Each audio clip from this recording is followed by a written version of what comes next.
علي سادومبا، والعرضية خطيرة لمصلحة الهلال في المرمى، ترتد من العارضة، وحكم المباراة ماذا يحتسب؟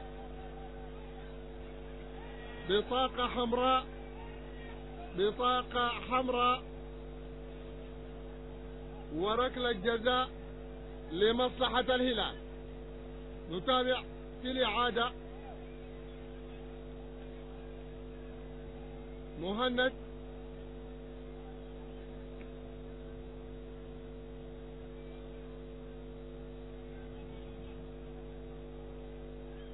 وحكم المباراة يحتسب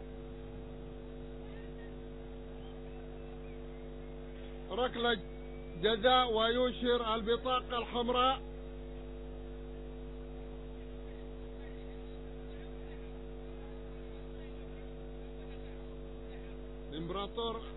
الامبراطور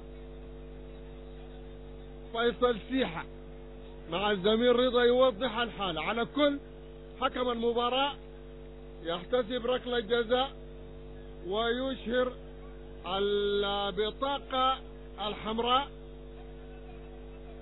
لمدافع فريق هلال الساحل، وكاريكا يتاهب لتنفيذ ركلة الجزاء الهلالية.